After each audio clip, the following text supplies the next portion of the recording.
Un niño de 10 años, sin hogar, hambriento, encontró un carro viejo oxidado en la selva. Lo limpió, lo arregló y lo convirtió en su casa. Una noche, curiosidad lo llevó a abrir el maletero y encontró algo que no esperaba: una caja de documentos, dinero y una verdad que lo perseguía desde antes de nacer. Lo que descubrió no solo lo salvó de la calle, lo salvó de sí mismo. Pero mira, compadre, para entender cómo un chamaco llegó a ese momento, tengo que llevarte al principio. Porque las historias verdaderas, esas que te cambian por dentro, nunca empiezan donde crees que empiezan. Las calles de Veracruz huelen diferente según la hora del día. Por la mañana, cuando el sol apenas asoma sobre el Golfo de México y tiñe el cielo de naranja y rosa, huelen a pescado fresco que los pescadores traen en sus redes, a tortillas recién salidas del comal, a café de olla endulzado con piloncillo. Al mediodía, cuando el calor aprieta y la humedad te pega la camisa al cuerpo, huelen a sudor, gasolina de los autobuses viejos, mangos maduros que se venden en los puestos del mercado, tamarindo con chile piquín. Pero en la noche, cuando la ciudad finalmente se queda quieta y los únicos que transitan son sombras con prisa o borrachos cantando canciones tristes, las calles huelen a soledad. Y Mateo Reyes conocía ese olor mejor que nadie. A sus 10 años, Mateo había aprendido a moverse por la ciudad como un gato callejero, silencioso, invisible, siempre alerta. Tenía el pelo negro y largo que le caía sobre los ojos oscuros, demasiado grandes para su cara flaca. Su piel morena estaba sucia, manchada de tierra y mugre que ya no salía ni frotando. La ropa que llevaba, una camiseta gris 3 tallas más grande y unos pantalones rotos en las rodillas, olía a humedad y días sin bañarse. Pero era su cara lo que más te partía el corazón si te detenías a mirarlo. Tenía esa expresión dura, desafiante, de quien ha aprendido que el mundo no le va a dar nada regalado. Los ojos de un niño que ha crecido demasiado rápido. Esa mañana de julio, Mateo despertó debajo del puente Morelos, donde dormía desde hacía 3 semanas. No era el peor lugar que había encontrado. El puente le daba sombra durante el día y lo protegía de la lluvia cuando el cielo se abría en tormentas tropicales que hacían retumbar todo. Había cartones que usaba como colchón y una bolsa de plástico negro donde guardaba sus tesoros. Una navaja oxidada que encontró en un basurero. Una lata vieja que usaba para recolectar monedas cuando pedía limosna, aunque ya casi no lo hacía porque la gente se había vuelto más mala o más indiferente, y una foto arrugada, descolorida, de una mujer joven de sonrisa tímida. Era su madre, o lo había sido. Mateo no sabía dónde estaba ella ahora. Lo único que recordaba era el día que lo dejó. Tenía 7 años. Estaban en la terminal de autobuses. Ella le compró un elote con mayonesa y chile. Le dijo que esperara ahí sentadito, que iba al baño y regresaba. Mateo se comió el elote despacio, saboreando cada grano porque sabía, aunque no quería admitirlo, que no iba a regresar. Esperó 2 horas, luego 4. Cuando oscureció y los guardias empezaron a mirarlo con desconfianza, Mateo agarró su mochilita rasgada y se fue caminando. No lloró, ya había llorado suficiente. Desde entonces, la calle era su casa.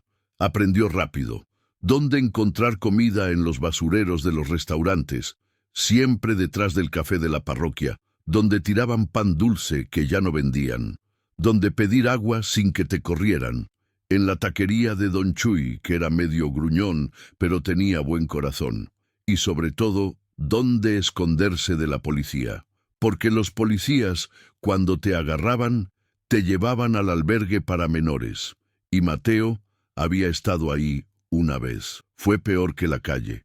Los otros chamacos le robaron su mochila, un adulto con olor a alcohol le gritaba todo el día, y las noches eran un coro de llantos y pesadillas. Se escapó a la 3.ª noche, pero esa mañana algo estaba diferente. Mateo lo sintió en los huesos, en ese instinto animal que desarrollas cuando vives afuera y tienes que leer el mundo como si fuera un libro abierto. El calor era más pesado, el cielo tenía un color plomizo que prometía tormenta, y había una inquietud en su pecho que no lo dejaba tranquilo. Se levantó, enrolló sus cartones y los escondió detrás de un pilar de concreto. Agarró su bolsa de plástico y caminó hacia el mercado, con el estómago rugiendo de hambre. No había comido nada desde el día anterior, cuando encontró media torta de jamón en un bote de basura. Tenía que buscar algo, lo que fuera. El mercado Hidalgo era un laberinto de olores, colores y voces. Las señoras vendían jitomates rojos como sangre, chiles verdes brillantes, nopales recién cortados. Un hombre gritaba: «Lleve su pescado fresco, güerito, para hacer un caldo que te levanta hasta a los muertos». Otro anunciaba sus mangos: Manila, petacones, ataulfo, los mejores de todo Veracruz. Mateo se movía entre los puestos como una sombra, con los ojos atentos. A veces podía agarrar una fruta sin que nadie lo notara. Otras veces, alguna señora compasiva le regalaba algo, pero hoy todos parecían estar de malas. Nadie lo miraba, o peor, lo miraban con asco. «¡Órale, chamaco mugroso! ¡Lárgate de aquí!», le gritó una vendedora gorda con mandil manchado cuando Mateo se acercó a su puesto de elotes. Agitó la mano como espantando moscas. «Estás espantando a mis clientes». Mateo bajó la cabeza y siguió caminando. La rabia le subía por la garganta como bilis, pero ya sabía que protestar era peor. La última vez que le contestó mal a un adulto, el tipo lo persiguió 2 cuadras y casi lo agarra. Tuvo que meterse por un callejón tan angosto que el hombre no cupo. Después de una hora deambulando, con las manos vacías y el estómago más vacío todavía, Mateo decidió alejarse del centro. A veces, en las orillas de la ciudad, donde empezaba la selva tropical, había menos gente pero más oportunidades.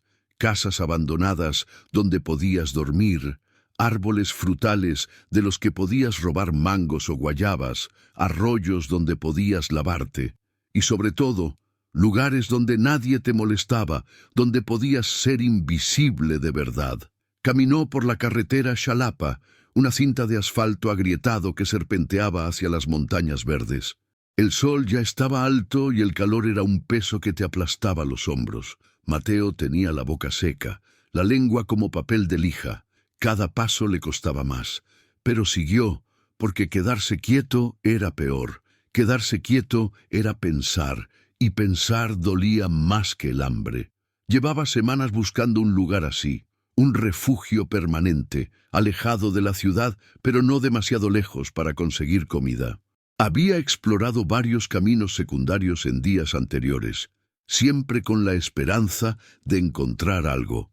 Una casa abandonada, una caseta vacía, cualquier estructura que pudiera convertirse en su hogar. Fue después de 2 horas de caminar, cuando ya estaba considerando regresar, que vio el camino de tierra. Era casi invisible, medio cubierto por la vegetación, hojas anchas de plátano, enredaderas tupidas, helechos altos. Había pasado por esta carretera antes, pero nunca había notado este desvío. O quizás sí lo había notado, pero hoy algo lo llamaba. Algo en su interior le dijo: «Ándale, mira ahí».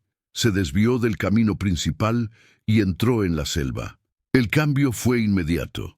El ruido de los carros desapareció, reemplazado por el canto de las cigarras, el chillido de los pájaros, el murmullo del viento entre las copas de los árboles. El aire era más fresco, húmedo, lleno del olor a tierra mojada y vegetación en descomposición. Mateo caminó despacio, apartando ramas y hojas con las manos. El sendero casi no se veía, como si nadie hubiera pasado por ahí en años, y entonces lo vio. Al principio pensó que era una roca cubierta de musgo, pero cuando se acercó, el corazón le dio un brinco. Era un carro viejo, oxidado, completamente devorado por la selva. Las llantas habían desaparecido hacía mucho, dejando el vehículo apoyado sobre su panza de metal hundida en la tierra. La pintura, que alguna vez fue azul, estaba descascarada, cubierta de manchas marrones de herrumbre profunda que parecían heridas abiertas en el metal. Las ventanas estaban rotas, algunos cristales todavía colgaban como dientes rotos. Las enredaderas trepaban por el capó, se metían por los huecos de las puertas, cubrían prácticamente todo el vehículo. Un árbol joven, de unos 2 metros de alto, había crecido tan cerca que sus raíces gruesas abrazaban el costado trasero del carro, levantando ligeramente el chasis, como si la selva estuviera tratando de tragárselo completamente. Mateo se quedó quieto, observando. Este carro llevaba años aquí, muchos años. Su primer instinto fue correr, porque las cosas abandonadas a veces eran peligrosas.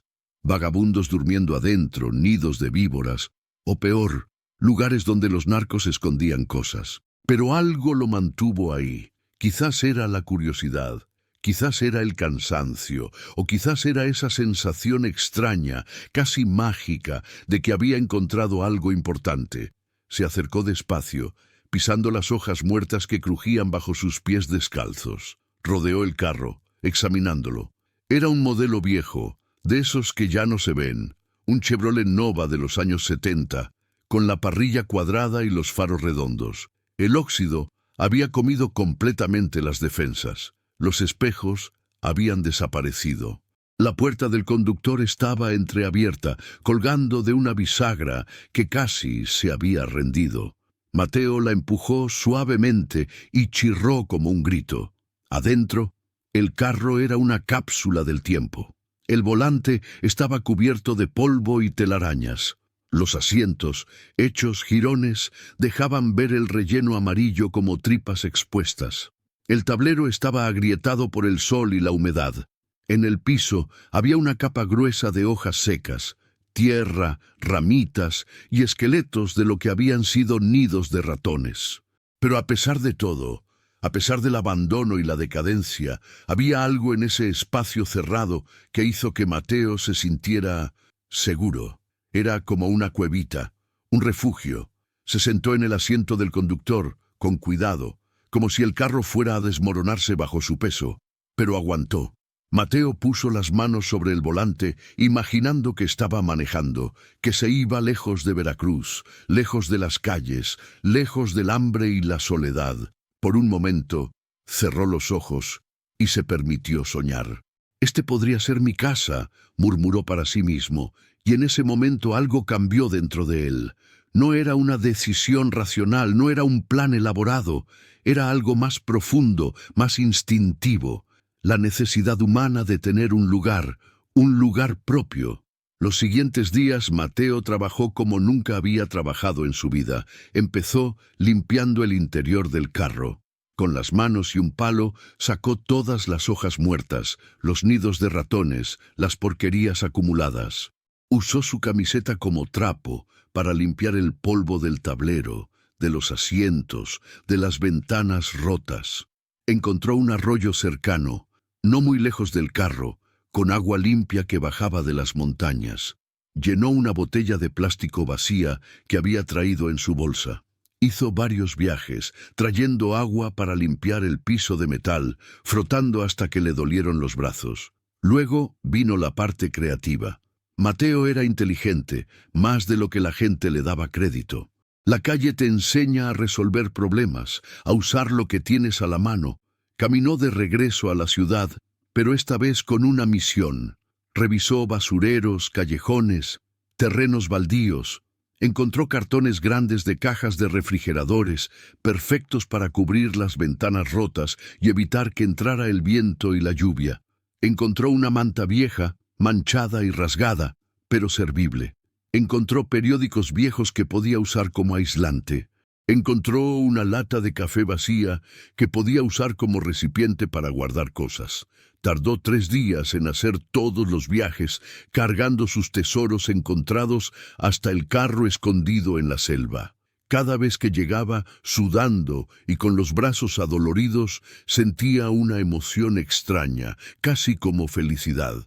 Con ramas secas y lianas resistentes, amarró los cartones a los marcos de las ventanas, creando paredes improvisadas. No era perfecto, pero bloqueaba el viento. Limpió los asientos lo mejor que pudo y extendió la manta vieja sobre el asiento trasero, creando una cama rudimentaria. Usó los periódicos para cubrir el piso de metal, dándole un poco de aislamiento. La lata de café la puso en el tablero, y adentro metió sus pocas pertenencias, la navaja, la foto de su madre y unas cuantas monedas que había recolectado. Pero lo que más orgullo le dio fue el detalle final. Encontró 3 botellas de vidrio, de esas de refresco antiguas, de color verde. Las limpió en el arroyo hasta que brillaron. Luego caminó por la selva hasta encontrar unas flores silvestres, pequeñas y amarillas, que crecían cerca de los árboles. Las cortó con cuidado y las puso en las botellas, una en el tablero, una en la ventana trasera y una en el suelo junto a su cama. No servían para nada práctico, pero hacían que el carro se sintiera menos como una tumba oxidada y más como un hogar. Cuando terminó, ya había anochecido. Mateo se sentó en el asiento trasero, envuelto en su manta, y miró alrededor. Las luciérnagas parpadeaban afuera, como estrellas caídas. Los grillos cantaban su sinfonía nocturna. El aire olía a tierra húmeda y flores. Y por primera vez en 3 años, desde que su madre lo abandonó, Mateo se sintió en paz. Cerró los ojos. Una sonrisa pequeña, casi imperceptible, se dibujó en sus labios, y se durmió con esa sonrisa, arrullado por los sonidos de la selva. Las semanas pasaron, y Mateo estableció una rutina. Se despertaba con el sol, cuando los primeros rayos se filtraban entre las copas de los árboles y hacían brillar las gotas de rocío en las hojas. Bajaba al arroyo para lavarse la cara y tomar agua. Luego caminaba hasta la ciudad para buscar comida. A veces conseguía algo en el mercado, otras veces rebuscaba en los basureros. Siempre regresaba antes de que oscureciera, porque la noche en la selva era diferente. No peligrosa, pero sí más salvaje, más impredecible. El carro se convirtió en más que un refugio, era su santuario, su fortaleza. Cuando estaba adentro, con las puertas cerradas, o lo más cerradas que podían estar con las bisagras rotas, el mundo exterior desaparecía. No había miradas de desprecio, no había gritos de «lárgate, chamaco mugroso», no había hambre que no pudiera soportar. Solo estaba él, sus pensamientos y el silencio cómplice de la selva. Pero también estaba la soledad. En las noches, cuando no podía dormir y la oscuridad se volvía demasiado pesada, Mateo sacaba la foto de su madre. La miraba a la luz tenue de la luna que se colaba por las rendijas. Trataba de recordar su voz, su olor, la sensación de sus brazos alrededor de él, pero los recuerdos se habían vuelto borrosos, como esa foto descolorida. Y eso lo llenaba de una tristeza tan grande que dolía físicamente, como si le apretaran el pecho con una mano invisible. «¿Por qué me dejaste?», susurraba la foto con los ojos ardiendo pero sin lágrimas. Ya no le salían lágrimas, se habían secado hacía mucho. «¿Qué hice mal?». La foto, por supuesto, nunca respondía.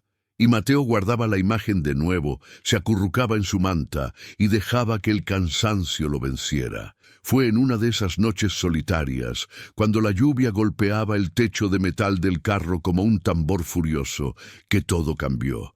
Mateo llevaba casi 1 mes viviendo en el carro. Ya se había acostumbrado a los sonidos, a los olores, a cada rincón de su pequeño refugio. Pero esa noche, inquieto y sin poder dormir por el estruendo de la tormenta, decidió explorar más.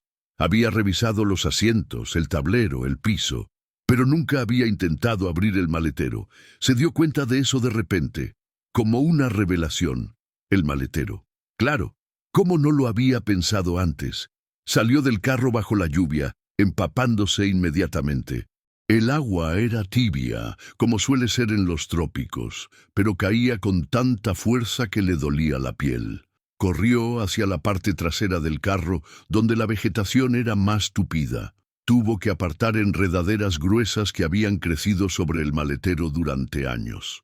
Buscó a tientas la manija del maletero, tanteando el metal frío y resbaladizo cubierto de musgo. La encontró, pero cuando jaló, no pasó nada. Estaba cerrado con llave. Mateo se quedó ahí parado bajo la lluvia, sintiendo la frustración crecer en su pecho, pero también sintió otra cosa, curiosidad, una curiosidad feroz, casi obsesiva. ¿Qué había adentro? ¿Por qué estaba cerrado?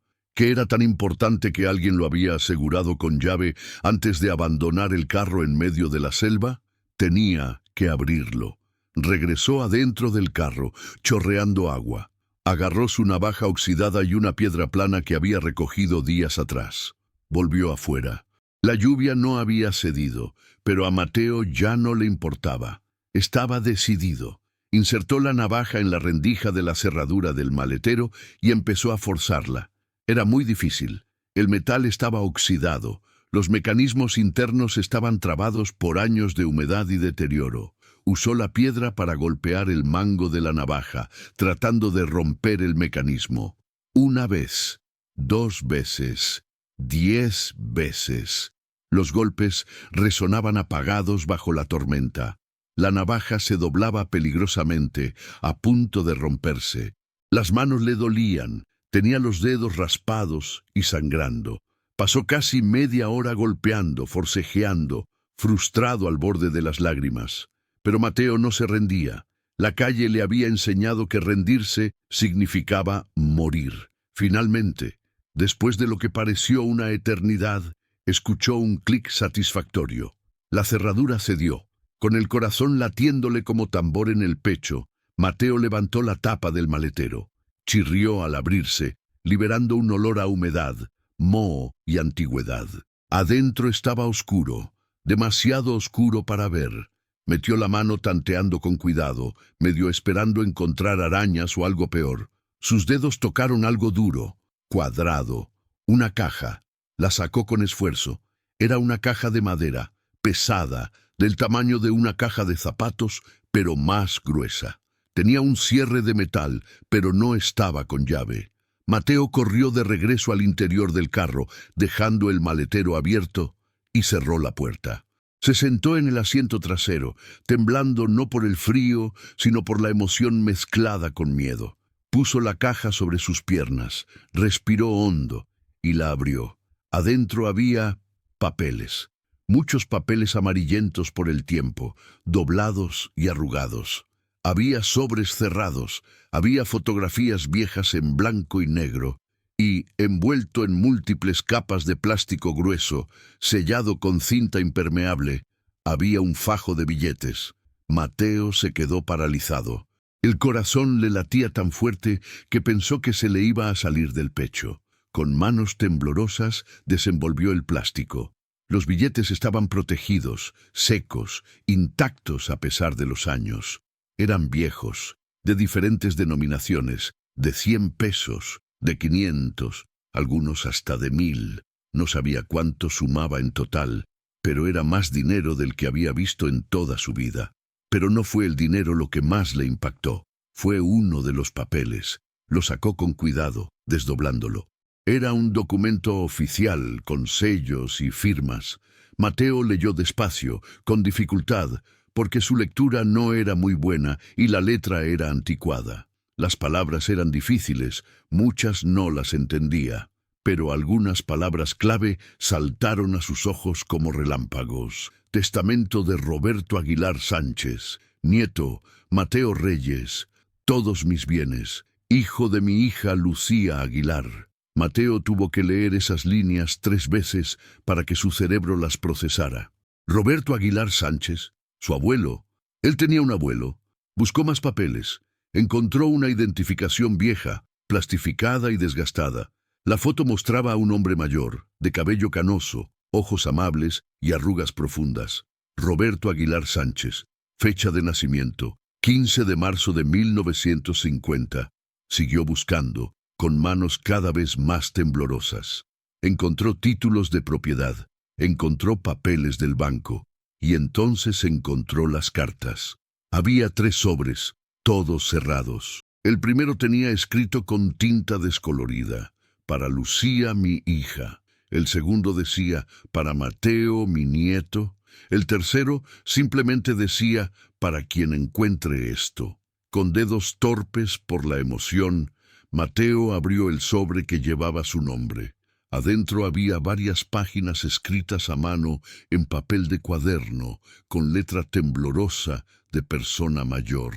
Empezó a leer, moviendo los labios, luchando con las palabras difíciles, pero captando lo esencial. Querido Mateo, si estás leyendo esto, significa que finalmente encontraste este lugar, o que alguien te trajo aquí. No importa cómo llegaste, lo que importa es que estás leyendo estas palabras. No sé si tu mamá, mi Lucía, te habló alguna vez de mí. Probablemente no. Ella y yo tuvimos nuestras diferencias, cosas de las familias, ya sabes. Orgullo, palabras dichas en caliente, puertas cerradas que nunca se volvieron a abrir. Ella desapareció cuando estaba embarazada de ti. Tenía apenas 19 años. Nunca le perdoné a su novio que la hubiera abandonado, y ella nunca me perdonó que se lo dijera. Se fue de la casa enojada, y esa fue la última vez que la vi. Pero quiero que sepas algo muy importante, chamaco. Yo siempre te busqué. Desde que supe que existías, moví cielo y tierra para encontrarte. Le pregunté a vecinos, fui a escuelas, hablé con autoridades, pero era como buscar una aguja en un pajar. Tu mamá había desaparecido completamente, y contigo desapareció mi única oportunidad de arreglar las cosas. Este lugar, este carro escondido en la selva, era mi refugio secreto. Cuando tu abuela Guadalupe murió hace 7 años, yo quedé destrozado. Este Chevrolet azul era lo único que me quedaba de los tiempos felices. No podía venderlo, pero tampoco soportaba tenerlo en mi casa, recordándome todo lo que había perdido. Así que lo traje aquí, a este lugar que encontré de casualidad un día que salí a caminar queriendo desaparecer. Durante años venía aquí cuando el peso del mundo era demasiado. Me sentaba en el volante, hablaba con tu abuela, lloraba cuando necesitaba llorar. Y cuando empecé a buscar, cuando supe que tenía un nieto en algún lugar del mundo, empecé a guardar cosas aquí, documentos, dinero, cartas, pensando que algún día, de alguna manera, esto llegaría a tus manos. Hace 2 años me diagnosticaron problemas del corazón. Ya no pude venir tan seguido. El camino se hizo demasiado difícil para un viejo como yo. Pero dejé esto aquí, sellado y protegido, con la esperanza de que si el destino existe, te guiaría hasta aquí. En esta caja están todos los documentos importantes.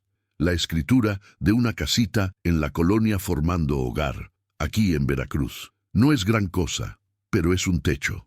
También hay dinero que junté durante años, todo lo que pude ahorrar. Y hay papeles del banco, una cuenta de ahorro que he estado alimentando cada mes, pensando en el día que aparecieras.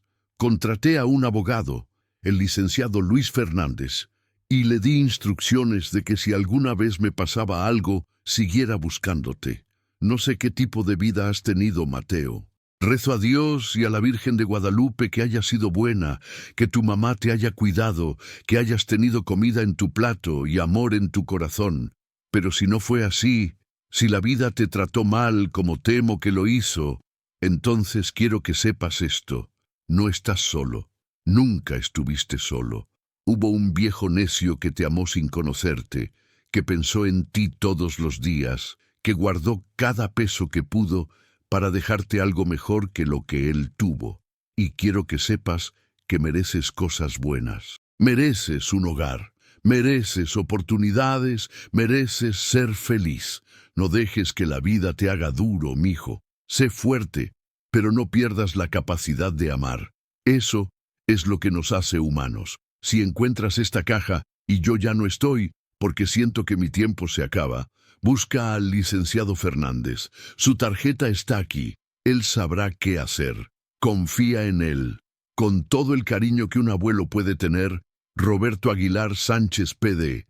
En el sobre para Lucía está una carta donde le pido perdón por todo. Si algún día la ves, por favor dásela. Y dile que la amé hasta el último de mis días, a pesar de todo. Mateo terminó de leer y las páginas se le cayeron de las manos. Se quedó ahí sentado, en el asiento trasero de ese carro viejo y oxidado, mientras la lluvia seguía golpeando el techo y la oscuridad de la noche lo rodeaba. Y por primera vez en 3 años, Mateo Reyes lloró. No fue un llanto silencioso, fue un llanto desgarrador, de esos que te salen de lo más profundo del alma, de esos que traes guardados tanto tiempo que cuando finalmente explotan, duelen como si te arrancaran algo del pecho. Lloró por los 3 años en la calle. Lloró por las noches de hambre, lloró por el abandono de su madre, lloró por el abuelo que nunca conoció, pero que lo había amado de todos modos. Lloró por la rabia que había cargado como una piedra en el corazón. Y lloró por el alivio, ese alivio agridulce de saber que no estaba completamente solo en el mundo, que alguien, en algún momento, se había preocupado por él. Lloró hasta que no le quedaron lágrimas, hasta que el cuerpo le dolió del esfuerzo, hasta que el agotamiento fue más fuerte que la emoción. Y cuando finalmente se calmó, cuando el llanto se convirtió en sollozos y los sollozos en respiraciones temblorosas, Mateo recogió las cartas del piso. Las dobló con cuidado, las metió de nuevo en los sobres y las guardó en su pecho contra su corazón. Después miró todos los demás papeles esparcidos en el asiento. Los títulos de propiedad, los papeles del banco, el dinero protegido en plástico, la tarjeta del abogado, y una idea empezó a formarse en su mente, todavía confusa, pero creciendo con cada segundo. Esto es real. Tengo un abuelo, tenía un abuelo, y me dejó una casa, me dejó dinero, me dejó una oportunidad. Pero inmediatamente después llegó el miedo. ¿Y si era mentira? ¿Y si los papeles eran falsos? ¿Y si alguien se los quitaba? Era un niño de 10 años, sin hogar, sin familia. ¿Quién le iba a creer? ¿Quién lo iba a ayudar? Se acurrucó en su manta, abrazando la caja de madera como si fuera lo más valioso del mundo, porque lo era. Y se durmió así, exhausto, con los ojos hinchados y el corazón todavía latiendo con fuerza. A la mañana siguiente, Mateo despertó con una determinación que no sabía que tenía. El sol brillaba después de la tormenta, iluminando la selva con una luz dorada. Los pájaros cantaban, el aire olía fresco, limpio, pero Mateo no tenía tiempo para disfrutarlo. Tenía una misión. Metió todos los papeles de nuevo en la caja de madera y la cerró con cuidado. Envolvió la caja en su manta para protegerla y la cargó contra su pecho. Salió del carro, echó un último vistazo a su refugio, sintiendo una mezcla extraña de tristeza y esperanza, y empezó a caminar hacia la ciudad. Sabía exactamente a dónde ir. Durante sus semanas viviendo cerca de la ciudad, Mateo había observado a mucha gente, y había una persona que siempre le llamó la atención, doña Carmen, una señora mayor que vivía en una casa pequeña en la orilla del barrio de Formando Hogar. Doña Carmen era diferente. Cuando Mateo pasaba por su calle, ella no lo miraba con asco o indiferencia, lo miraba con preocupación, casi con cariño. Más de una vez, cuando Mateo estaba sentado en la banqueta, tratando de descansar, doña Carmen salió de su casa y le dio algo de comer. Unas gordas de frijoles, un vaso de agua fresca con limón, una vez hasta un plato de arroz con pollo. «Come, chamaco», le decía con voz suave. Un niño no debería andar en la calle así. Mateo nunca le hablaba mucho.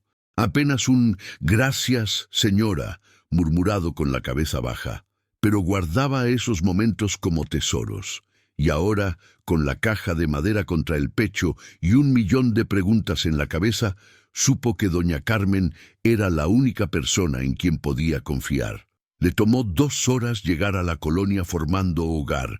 Era un barrio humilde, de casas pequeñas pintadas en colores pastel que el tiempo y la humedad habían descolorido, calles de tierra y piedras, perros callejeros echados bajo la sombra, niños jugando fútbol con una pelota desinflada, música de banda sonando desde alguna ventana abierta.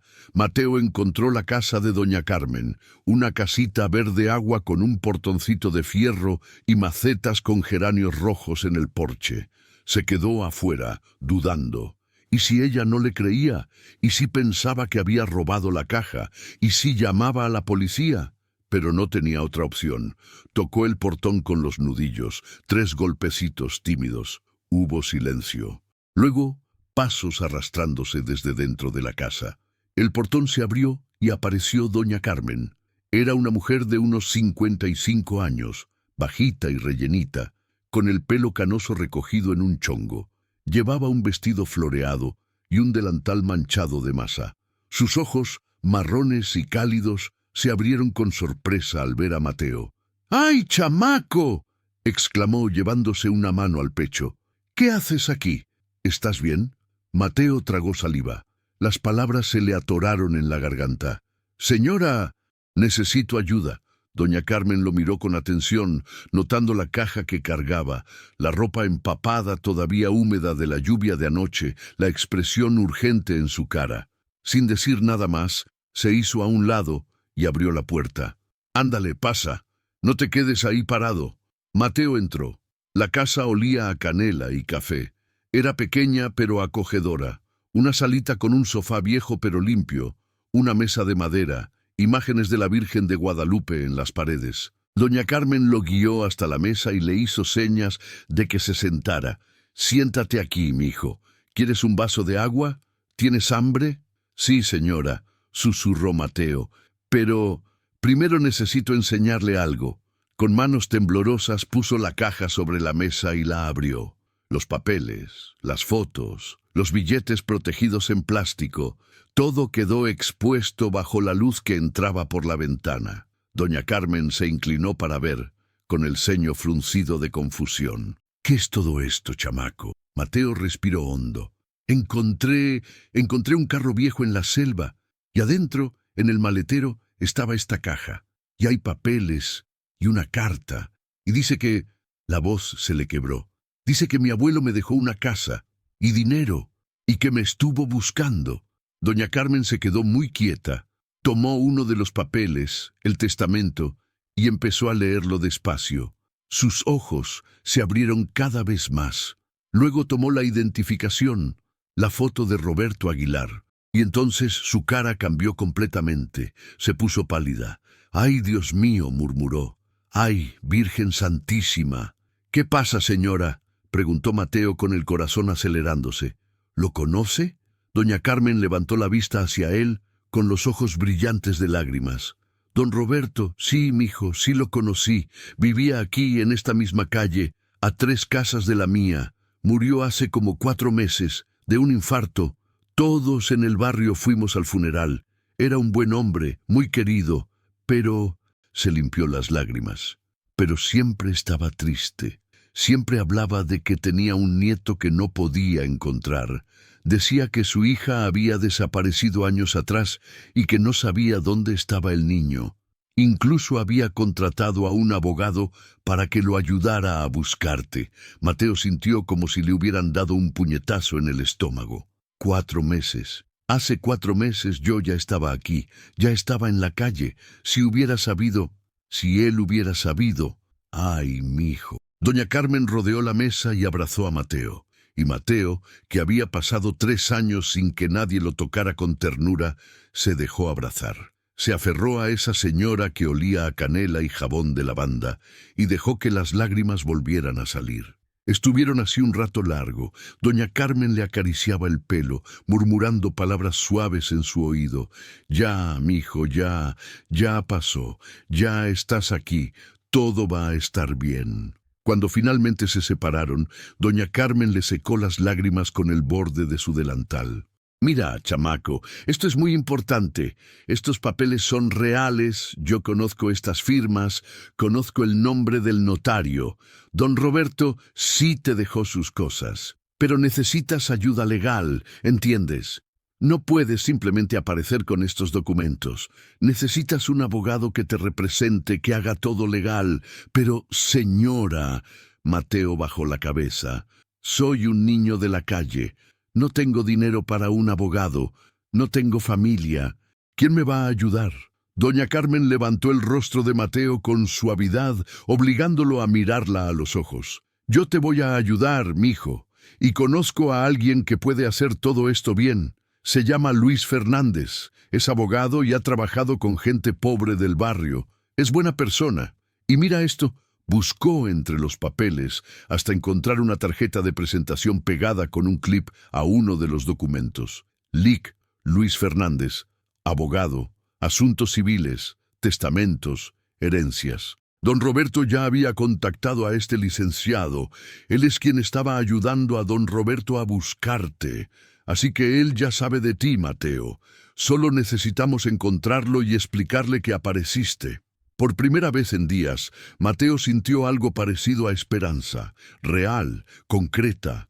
No era solo un sueño, era posible. ¿De verdad me va a ayudar, señora? Claro que sí, chamaco. Doña Carmen le apretó la mano. Pero primero te vas a dar un baño, te voy a dar ropa limpia de mi sobrino que dejó aquí y te voy a preparar un desayuno como Dios manda. No se puede pelear batallas importantes con el estómago vacío. Y luego voy a llamar al licenciado. Tengo su número guardado porque hace años me ayudó con un problema de papeles. 2 días después, Mateo y doña Carmen estaban sentados en la pequeña oficina del licenciado Luis Fernández. El abogado era un hombre de unos 50 años, de altura mediana, con el pelo entrecano y lentes de armazón metálico. Vestía camisa blanca y pantalones de vestir, aunque la camisa estaba un poco arrugada y los pantalones un poco gastados. Su oficina era modesta, una pequeña sala con un escritorio lleno de carpetas y papeles, estantes repletos de libros de leyes, un ventilador de techo que giraba lentamente haciendo un ruido rítmico. Pero lo más importante era su mirada. Cuando Mateo entró, el licenciado lo miró no con lástima ni con indiferencia, sino con interés genuino, como si realmente le importara. «Siéntense, por favor», dijo, señalando 2 sillas frente al escritorio. Su voz era suave, profesional. «Doña Carmen me llamó ayer y me contó un poco, pero quiero escuchar toda la historia desde el principio. Y quiero ver esos documentos». Mateo, con su ropa limpia prestada y el pelo todavía mojado del baño, puso la caja de madera sobre el escritorio. Con voz temblorosa, pero cada vez más firme, contó todo. El abandono de su madre, los 3 años en la calle, el descubrimiento del carro, la caja en el maletero, la carta de su abuelo. El licenciado Fernández escuchó sin interrumpir, asintiendo de vez en cuando. Cuando Mateo terminó, el abogado abrió la caja y empezó a revisar los documentos, uno por uno, con cuidado, leyendo cada línea, verificando sellos y firmas. El silencio se alargó. Mateo sentía el corazón latiéndole en los oídos. ¿Y si había algo mal? ¿Y si los papeles no servían? Finalmente, después de lo que pareció una eternidad, el licenciado Fernández levantó la vista y sonrió. «Mateo, estos documentos son completamente legítimos. El testamento está debidamente notarizado. Los títulos de propiedad son válidos y lo más importante, tu nombre aparece claramente como beneficiario directo». Se quitó los lentes y se frotó los ojos. «Y puedo confirmar que don Roberto Aguilar me contrató hace casi 2 años para ayudarlo a buscarte. Yo tenía toda esta información guardada en mis archivos. Estaba por cerrar el caso porque no encontraba ningún rastro tuyo, pero ahora apareces tú mismo». «Entonces, ¿es verdad?», susurró Mateo. «¿De verdad tengo una casa?». «Sí, Mateo, tienes una casa, tienes una cuenta de banco con ahorros, y según estos documentos, También hay una pequeña pensión que don Roberto dejó acumulada. El licenciado juntó las manos sobre el escritorio. Pero necesitamos hacer las cosas paso a paso. Primero, tengo que presentar estos documentos ante el registro civil y el notario. Necesitamos comprobar tu identidad, conseguir una copia de tu acta de nacimiento. Luego... Espere, interrumpió Mateo con el pánico creciendo. Yo no sé dónde está mi acta de nacimiento. Mi mamá nunca me la dio, y no sé dónde está ella ahora. El licenciado Fernández asintió con comprensión. Entiendo.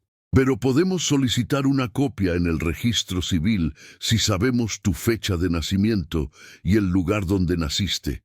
¿Recuerdas esos datos? Mateo frunció el ceño, pensando. Mi cumpleaños es el 12 de abril y creo que nací en Veracruz, porque mi mamá siempre decía que éramos de aquí. Perfecto, con eso podemos empezar. El abogado sacó una libreta y empezó a hacer anotaciones. También necesitamos documentar tu situación actual, que has estado viviendo en situación de calle, que no tienes tutor legal. Eso es importante para que el proceso sea más rápido. Doña Carmen, ¿usted estaría dispuesta a ser testigo y, temporalmente, tutora provisional de Mateo mientras se resuelve todo esto? Doña Carmen, que había estado escuchando en silencio, asintió de inmediato. Por supuesto, licenciado. Mateo puede quedarse en mi casa el tiempo que sea necesario. El abogado sonrió. Excelente. Entonces esto es lo que vamos a hacer. Yo empiezo mañana mismo con los trámites. Voy a solicitar la copia del acta de nacimiento. Voy a presentar el testamento ante el juzgado. Y voy a iniciar el proceso de adjudicación de bienes. Tomará unos meses, probablemente entre 3 y 4, porque hay que seguir todos los procedimientos legales, publicar notificaciones, esperar periodos de impugnación, pasar por revisiones judiciales. Pero si todo sale bien y no hay complicaciones, la casa y los ahorros pasarán legalmente a nombre de Mateo. Mateo sintió un alivio mezclado con ansiedad. Meses, no días ni semanas, meses. Pero al menos había un camino, un plan. ¿Y cuánto cuesta todo esto, licenciado?, preguntó con voz pequeña. Porque yo no tengo dinero para pagarle. Bueno, hay algo de dinero en la caja, pero... El licenciado Fernández levantó una mano, interrumpiéndolo. Mateo, don Roberto ya me pagó por adelantado. Cuando me contrató para buscar a su nieto, me dio un anticipo generoso. Me dijo, si lo encuentra, licenciado, haga todo lo necesario para que el chamaco reciba lo que le corresponde. No me importa cuánto tiempo tome. El abogado se recargó en su silla. Así que no te preocupes por eso. Este caso ya está pagado, y aunque no lo estuviera, hay casos que uno toma no por el dinero, sino porque es lo correcto. Mateo sintió un nudo en la garganta. No podía hablar, así que simplemente asintió. Doña Carmen le apretó el hombro con cariño. «¿Ves, mijo? Te dije que todo iba a salir bien. Los siguientes meses fueron un período de transformación y espera». Mateo se quedó en la casa de doña Carmen, durmiendo en un catre en el cuarto de visitas. Era extraño, después de tanto tiempo, dormir bajo un techo sólido, con una cama de verdad, con una puerta que podía cerrar. Las primeras noches no pudo dormir. Estaba demasiado acostumbrado a los sonidos de la selva, al espacio abierto del carro. Pero poco a poco se fue adaptando. Doña Carmen lo trataba con una ternura maternal que Mateo había olvidado que existía. Le preparaba comida 3 veces al día. Desayunos con huevos rancheros y frijoles refritos, comidas con caldos de res y tortillas calientes, cenas con quesadillas y chocolate caliente. Mateo comía como si cada plato fuera el último, todavía sin poder creer que hubiera comida disponible siempre que la necesitara. También conoció a los vecinos de la colonia. La señora de la esquina que vendía tamales por las mañanas, don Pancho, el viejo que arreglaba bicicletas y que le enseñó a Mateo cómo reparar una llanta ponchada. Los niños de la calle, que al principio lo miraron con desconfianza, pero que luego lo invitaron a jugar fútbol. Mateo nunca había tenido amigos de verdad. En la calle, cada quien cuida lo suyo, y confiar en alguien es peligroso. Pero aquí, jugando fútbol descalzo en la tierra, riendo cuando alguien metía un gol, compartiendo una paleta de hielo comprada entre todos, Mateo sintió algo que no sabía cómo nombrar. Después se dio cuenta, era pertenencia, la sensación de ser parte de algo. Mientras tanto, el licenciado Fernández trabajaba incansablemente. Consiguió el acta de nacimiento de Mateo. Resultó que sí estaba registrado, aunque con el apellido de su madre, Mateo Reyes Aguilar. Presentó el testamento ante el juzgado familiar, comprobó la autenticidad de los documentos, solicitó la tutela provisional de doña Carmen, publicó las notificaciones legales requeridas en el periódico oficial, esperó los 30 días de período de impugnación, coordinó con el notario para la transferencia de propiedad. Cada 2 semanas, Mateo iba a la oficina del licenciado para reportes de avance, y cada vez las noticias eran buenas.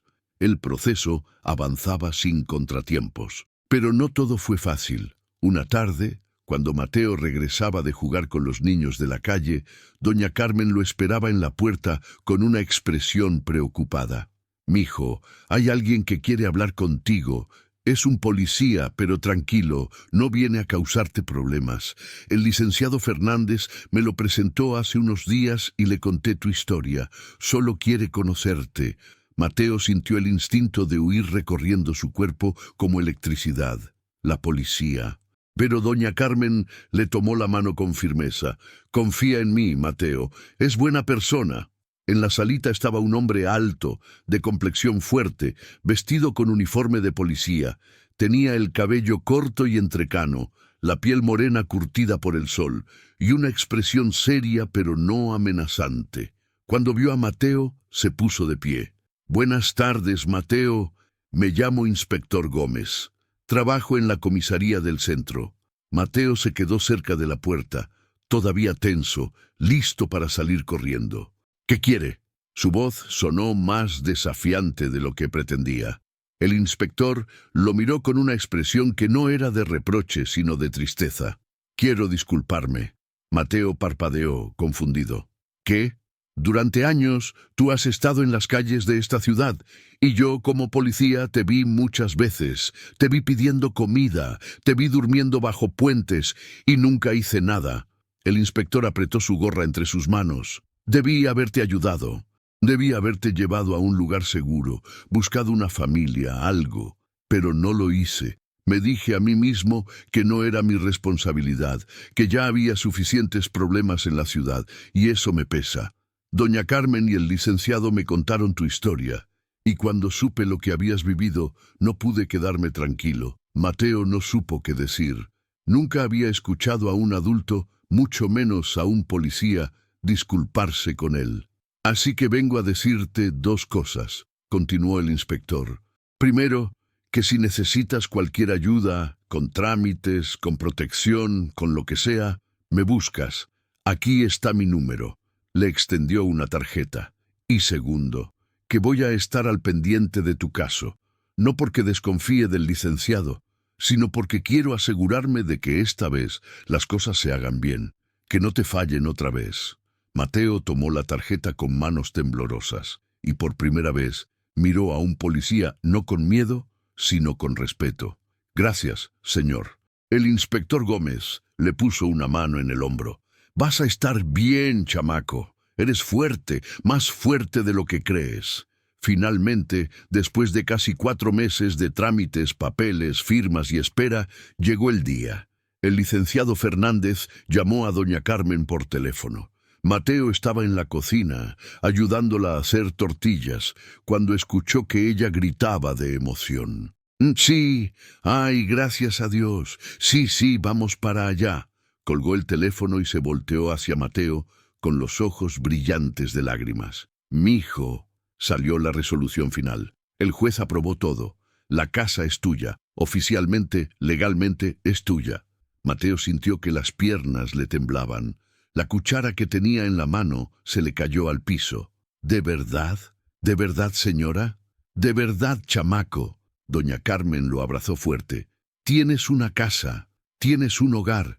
2 horas después, Mateo, doña Carmen, el licenciado Fernández y el inspector Gómez, que había insistido en acompañarlos, estaban parados frente a una casa pequeña en la misma colonia formando hogar, a solo 5 cuadras de donde vivía doña Carmen. Era una casita modesta, de una planta, pintada de color durazno, que se había descolorido con los años. Tenía una puerta de madera con ventana de vidrio esmerilado, 2 ventanas con rejas y un pequeño jardincito al frente donde crecían hierbas silvestres y un árbol de limón. No era lujosa, no era grande, pero para Mateo era el lugar más hermoso del mundo. El licenciado Fernández le extendió un juego de llaves. «Es toda tuya, Mateo. Adelante. Ábrela». Con las manos temblando tanto que casi se le caen las llaves, Mateo caminó hacia la puerta. Insertó la llave en la cerradura. Giró. La puerta se abrió con un crujido. Adentro, la casa olía a cerrado, a polvo, a tiempo detenido, pero también olía a posibilidades. Había una salita con un sofá viejo cubierto con una sábana, una mesita de centro, un librero con algunos libros. En las paredes había fotografías enmarcadas, un hombre mayor, don Roberto, su abuelo, sonriendo, una mujer joven con rebozo, probablemente su abuela, y una foto de una niña pequeña con vestido blanco, tomando su primera comunión. Era su madre, Lucía, cuando todavía era feliz. Mateo recorrió la casa como en un sueño, la cocina pequeña, con estufa de gas y un refrigerador viejo pero que funcionaba. El baño, con una regadera que goteaba, y finalmente la recámara. Era un cuarto simple, una cama matrimonial con colcha azul, un ropero de madera oscura, una mesita de noche con una lámpara. Pero lo que llamó la atención de Mateo fue la pared junto a la cama. Estaba cubierta de fotos, recortes de periódico, notas escritas a mano. Era como un tablero de investigación. Se acercó para ver mejor. Las fotos eran de niños de diferentes edades. Los recortes eran noticias sobre niños desaparecidos, albergues, servicios sociales. Y las notas decían cosas como: pregunté en la escuela Benito Juárez, no lo conocen. Revisé en el hospital civil. No hay registro. Llamé al DIF. Dicen que necesito más información. No me rindo. Sé que estás en algún lado, Mateo. Mateo se quedó sin aliento. Su abuelo había hecho esto. Había dedicado años a buscarlo, años pegando fotos, haciendo llamadas, yendo a lugares, preguntando, esperando, y nunca lo encontró, porque Mateo estaba en las calles, invisible como un fantasma. Las lágrimas empezaron a caer otra vez, pero esta vez no eran lágrimas de tristeza, eran de gratitud, de amor, de una conexión que trascendía la muerte. «Te encontré, abuelo», susurró, tocando una de las fotos. «Ya no estoy perdido». Detrás de él escuchó la voz suave de doña Carmen. «Él estaría tan orgulloso de ti, mijo». Mateo se volteó. Los 3 adultos estaban en la entrada de la habitación, mirándolo con expresiones de ternura y respeto. «Esto es tuyo», dijo el licenciado Fernández. «La casa, los muebles, todo. También hay dinero en la cuenta del banco. No es una fortuna, pero son aproximadamente 80,000 pesos que don Roberto ahorró durante años. Es suficiente para mantenerte unos años si lo usas con cuidado, para pagar la escuela, para cualquier emergencia. Doña Carmen seguirá siendo tu tutora legal hasta que cumplas 18, para que te ayude con decisiones importantes. Pero este es tu hogar». Mateo caminó hacia ellos, y haciendo algo que nunca había hecho en su vida, extendió los brazos y abrazó a doña Carmen, luego al licenciado, y finalmente, aunque con más timidez, al inspector Gómez. «Gracias», fue todo lo que pudo decir. Pero en esas 2 palabras estaba toda la gratitud del mundo. Esa noche, Mateo durmió en su propia casa por primera vez. Doña Carmen le había traído algunas provisiones, sábanas limpias, comida para el refrigerador, velas por si se iba la luz. Le había ayudado a limpiar el polvo, a ventilar los cuartos, y luego con un beso en la frente y un «Si necesitas algo, me hablas», lo dejó solo. Mateo se acostó en la cama matrimonial, con las sábanas limpias que olían a suavizante de lavanda. Miró el techo, escuchó los sonidos de la noche, el ladrido distante de un perro, el murmullo de voces de los vecinos, el zumbido de los mosquitos contra la ventana, y sintió paz. Pero también sintió algo más, la presencia de su abuelo. No era nada fantasmal ni sobrenatural. Era simplemente la sensación de que todo en esa casa había sido preparado con amor, que cada mueble, cada foto, cada detalle había sido cuidado por alguien que lo esperaba. Sacó de debajo de la almohada la carta que su abuelo le había escrito. La leyó una vez más, memorizando cada palabra. No estás solo. Nunca estuviste solo. Y Mateo supo que era verdad. Aunque su madre lo había abandonado, aunque había pasado años en la calle, aunque había sufrido hambre y frío y soledad, nunca había estado completamente solo. Había habido un hombre viejo, con el corazón débil, pero la voluntad fuerte, que lo había buscado incansablemente, que había escondido una caja con su futuro en un lugar secreto, esperando que el destino los uniera, que había guardado cada peso para él, que había preparado este refugio, y ahora ese refugio era suyo. «Gracias, abuelo», susurró en la oscuridad.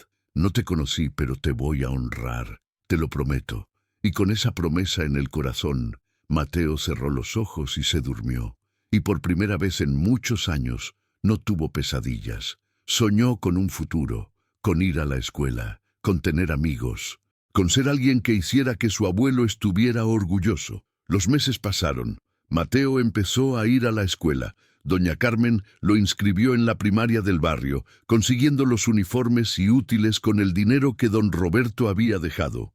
Al principio fue difícil. Mateo estaba atrasado en casi todas las materias. No sabía leer bien, apenas podía sumar y restar. Los otros niños a veces se burlaban de él, llamándolo el niño de la calle. Pero Mateo era inteligente. Y más que eso, era determinado. Estudiaba por las tardes con ayuda de doña Carmen, hacía todos los ejercicios del libro, leía en voz alta para practicar, y poco a poco empezó a ponerse al corriente. Su maestra, la profesora Estela, una mujer joven con lentes y sonrisa amable, se dio cuenta de su esfuerzo. Lo ayudaba después de clases, le daba ejercicios extra, lo alentaba cuando se frustraba. «Eres muy inteligente, Mateo», le decía. «Solo necesitas tiempo y práctica. Ya verás que el próximo año estarás al nivel de todos». Y tenía razón.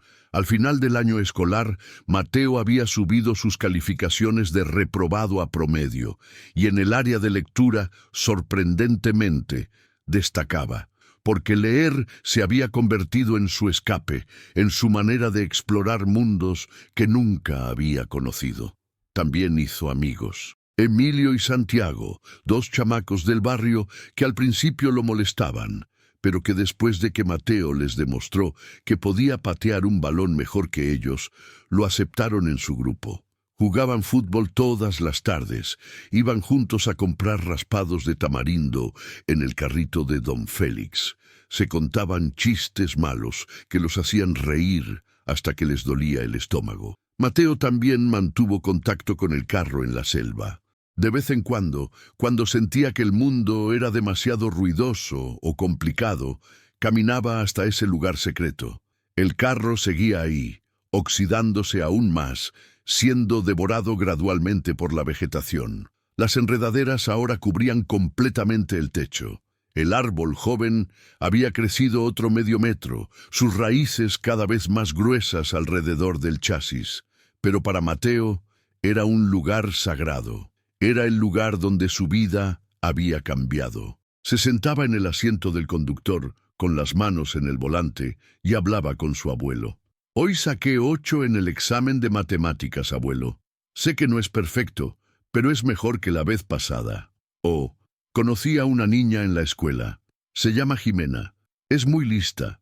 Me ayudó con la tarea de ciencias. O simplemente, te extraño, aunque no te conocí. Ojalá hubieras estado aquí. Y de alguna manera, en el silencio de la selva, Mateo sentía que su abuelo le respondía. Un año después del descubrimiento del carro, en una tarde de abril, justo el día del cumpleaños de Mateo, doña Carmen organizó una pequeña fiesta en el patio de la casa. Invitó a los vecinos, a los amigos de Mateo, al licenciado Fernández, al inspector Gómez, a la profesora Estela. Había una mesa con botanas, totopos con guacamole, tacos de carnitas, agua de Jamaica y un pastel de chocolate decorado con 11 velitas, porque Mateo ahora tenía 11 años. Todos cantaron las mañanitas desafinadamente pero con mucho cariño. Mateo sopló las velas, sonriendo con una sonrisa que ya no tenía ese filo de dolor que solía tener. Era una sonrisa real, libre. Cuando cortaron el pastel y todos estaban platicando y riendo, el inspector Gómez se acercó a Mateo. «Tengo algo para ti», le dijo, sacando un sobre del bolsillo de su camisa. Mateo lo abrió con curiosidad. Adentro había una foto. Era una foto vieja, en blanco y negro, de un hombre y una mujer jóvenes. Él con traje y sombrero, ella con vestido largo y rebozo. Estaban frente a un Chevrolet Nova azul, recién lavado y brillante. «¿Quiénes son?», preguntó Mateo. «Son tus abuelos», respondió el inspector con suavidad. «Don Roberto y doña Guadalupe. Esta foto la tenía una vecina vieja del barrio. Cuando le conté tu historia, me la regaló para que te la diera». Mateo miró la foto, con el corazón latiéndole fuerte. Su abuelo era joven ahí, fuerte, con ojos brillantes llenos de vida. Y su abuela era hermosa, con una sonrisa tímida. Y el carro, el mismo carro que Mateo había encontrado en la selva, pero en su gloria, cuando todavía no era una ruina oxidada. «Ese carro», dijo Mateo en voz baja, «me salvó la vida». «No», corrigió el inspector Gómez, «el amor de tu abuelo te salvó la vida. El carro solo era el mensajero». Mateo asintió, porque era verdad. Esa noche, cuando todos se fueron y Mateo estaba solo en su casa, colgó la foto en la pared de su recámara, junto al tablero de investigación de su abuelo, y al lado puso la foto arrugada de su madre que había cargado todos esos años en la calle. Miró las 3 imágenes, sus abuelos, su madre, y mentalmente se añadió a sí mismo: 4 generaciones conectadas por hilos invisibles de amor y pérdida. Y entendió algo profundo. La familia no es solo quien te cría o quien está presente. A veces, la familia es quien te deja algo más valioso que dinero o casas. Te deja un legado, te deja la prueba de que fuiste amado, te deja raíces para que puedas crecer. Déjame contarte cómo termina esta historia, compadre. O mejor dicho, cómo no termina, porque las buenas historias nunca terminan realmente. Mateo Reyes siguió creciendo en esa casita de color durazno en la colonia Formando Hogar. Se graduó de la primaria con menciones honoríficas. Entró a la secundaria. Siguió jugando fútbol con Emilio y Santiago. Empezó a salir con Jimena, la niña lista que le ayudaba con ciencias. Con el dinero que su abuelo le dejó, administrado sabiamente por doña Carmen y el licenciado Fernández, pudo pagar su educación, comprar uniformes, libros, todo lo que necesitaba. Pero lo más importante que Mateo aprendió no vino de los libros, vino de su experiencia. Aprendió que el abandono no define quién eres, que las cicatrices pueden sanar, que la soledad no es permanente, y que a veces los regalos más grandes vienen envueltos en óxido y herrumbre, escondidos en lugares donde nadie más mira. Cuando tenía 15 años, Mateo empezó a trabajar como voluntario en un albergue para niños de la calle. Usaba su propia historia para darles esperanza a otros chamacos que vivían lo que él había vivido. Les decía: «Yo sé cómo se siente el hambre, sé cómo se siente dormir bajo puentes, sé cómo duele que la gente te vea como basura, pero también sé que puedes salir de ahí, que mereces algo mejor y que no estás solo». Algunos le creían, otros no, pero Mateo seguía intentando, porque sabía que incluso si salvaba a uno solo, habría valido la pena. En cuanto a su madre, Lucía, nunca la volvió a ver. Investigó, preguntó, la buscó durante años, pero era como si hubiera desaparecido completamente.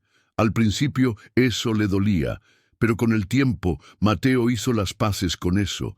Entendió que algunas personas están demasiado rotas para arreglarse, que el amor no siempre es suficiente, y que aunque ella lo abandonó, otros lo habían recogido. Doña Carmen, el licenciado Fernández, el inspector Gómez, la profesora Estela, sus amigos, una familia construida no de sangre, sino de elección. Y el carro siguió en la selva. Con los años, la naturaleza finalmente lo reclamó completamente. Las enredaderas lo cubrieron por completo.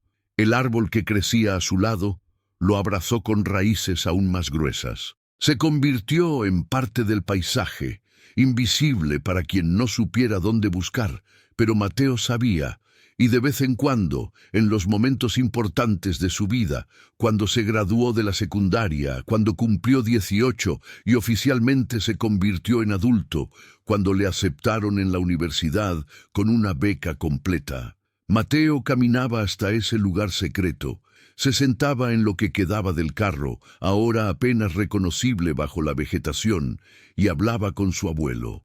Le contaba sus logros, sus miedos, sus sueños, y aunque solo escuchaba el silencio y el canto de los pájaros, Mateo sentía que su abuelo estaba ahí, orgulloso.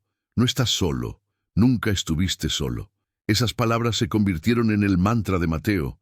Las llevaba grabadas en el corazón, y cada vez que veía a un niño en la calle, sucio y hambriento, con esa mirada dura que él conocía tan bien, Mateo se detenía, le compraba comida, le preguntaba su nombre, le ofrecía ayuda. Porque entendía que a veces un pequeño acto de bondad es la diferencia entre la desesperanza y la esperanza, entre rendirse y seguir adelante, entre estar perdido y ser encontrado. Y así termino esta historia.